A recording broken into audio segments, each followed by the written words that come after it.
Tulsa is marking 100 years since the horrific 1921 race massacre, one of the worst displays of racist violence in American history. On May 31st, 1921, a white mob attacked innocent black citizens living in the Greenwood neighborhood of Tulsa, Oklahoma. The district was known for a thriving black community, earning it the nickname Black Wall Street. Hundreds of people were killed and dozens of black-owned businesses, churches, homes, and schools were destroyed. Danya Bacchus is in Tulsa with more on how the city's black leaders and entrepreneurs are looking to create a new chapter. Have we scheduled for the Friday? Guy Troop grew up in Tulsa, but the Greenwood district he knew bore no traces of the area once so prosperous. It was nicknamed Black Wall Street. What was on Greenwood at that time was dilapidated buildings, pool halls, liquor stores, and churches. That was it. 100 years ago, Greenwood's thriving black business district was incinerated in one of the worst race massacres in American history. Troop hopes to resurrect some of that spirit, opening a coffee shop to encourage a new generation of black entrepreneurs. And I'm confident that there's a network of people that care enough and their hearts are right, that we'll do something great here again. For that to happen, Troop wants the city of Tulsa, which now owns much of the land here, to return property to black ownership so that African Americans are not shut out of the district's resurrection. If the land was deeded back to people that had some tie, I think that would be the easiest way to start to repair the atrocities of the past.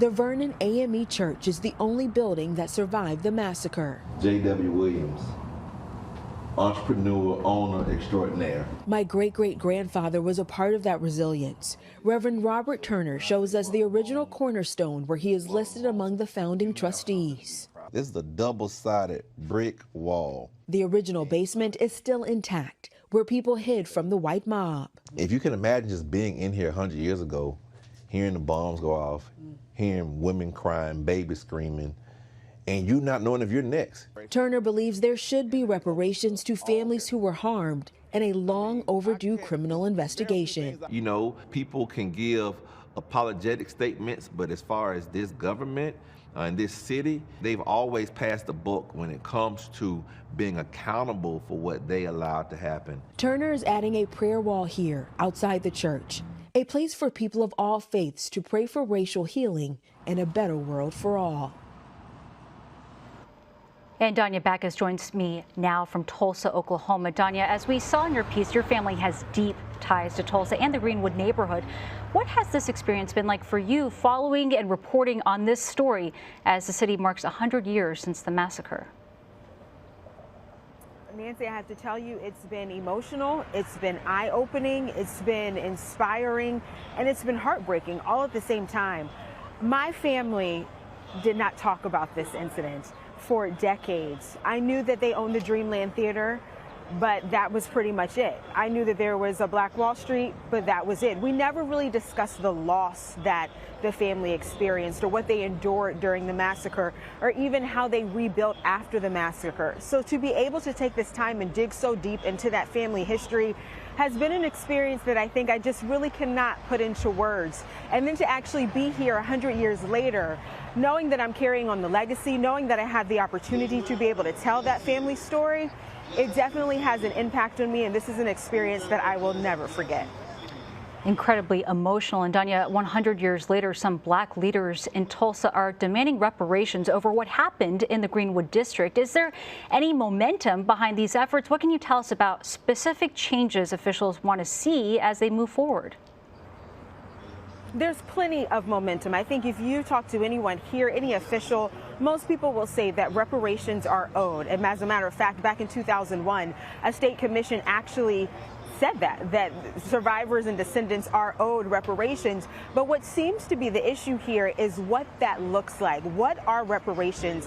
What does that mean? What monetary value will be enough? Is there even enough that you can give people who are survivors and their descendants? And then when you think about descendants, how far are you going to go back when it comes to descendants? So when you hear the word reparations here in this community, is a very divisive topic. It is one that I think people agree on holistically, that there needs to be some reparations, but what those reparations are seems to be what keeps this community divided. That legacy, though, is still very much alive. And how has this past year turned a sharp focus to the Tulsa Race Massacre? Because before now, many Americans probably did not know much about this tragedy. I grew up in Tulsa, and it was not talked about as much as you would expect.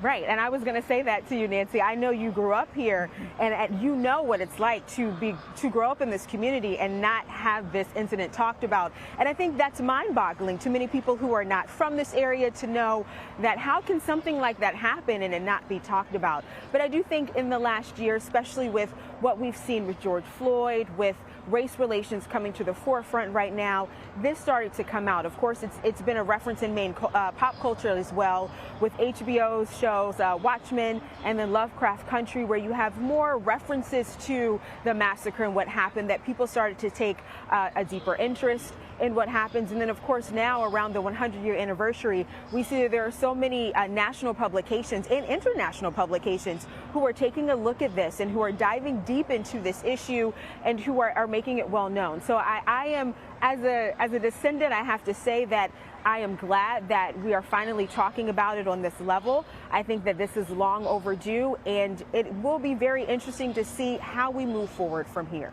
Long overdue indeed. Danya Bacchus, thank you very much.